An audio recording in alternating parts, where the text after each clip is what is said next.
Hi everybody. I just have to talk about the snow one more time. Maybe I'll even talk about it again next week, who knows. When we first moved here in 2013, someone in the church told us, oh, our winters are really mild here. We barely get any snow at all.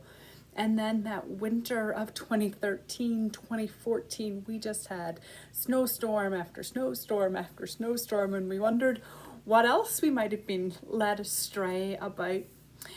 Well, this year I'm embracing it, and maybe in large part that's because I'm not the designated shoveler or snowblower in our family, and so I understand that for many of you who are in fact that person, the relentlessness of winter weather is a challenge.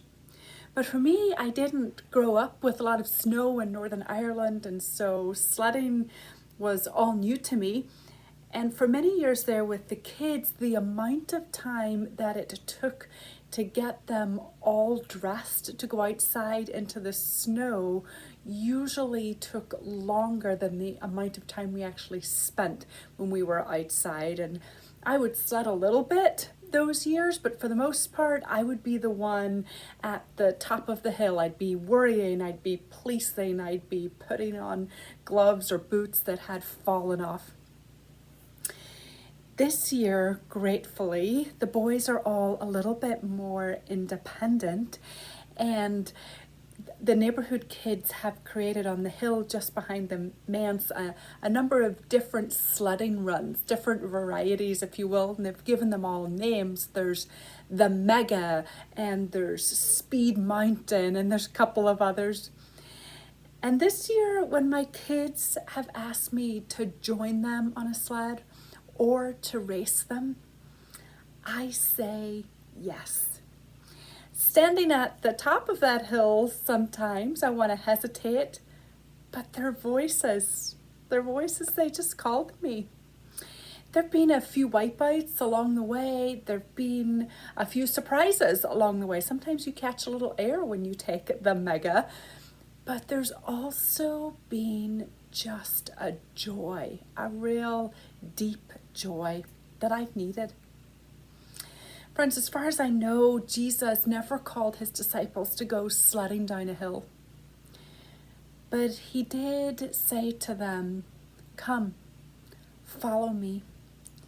He did ask them to step out of the boat and walk on water. He did call them to put out into deep water. At times, they wiped out. And there were surprises along the way. And that's been true for me too in my discipleship journey. I have wiped out. There have been surprises along the way. But you know what? I'm still glad that I said yes.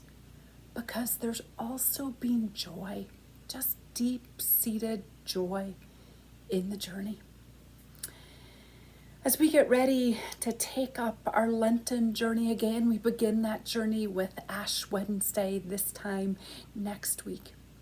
Jesus calls to us, and he calls to us each by name. And it looks different, doesn't it? This year we have had to take on responsibility for our particular discipleship journey in a different way.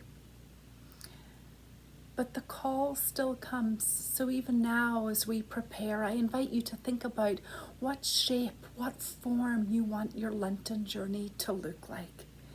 Growth and prayer and works of love.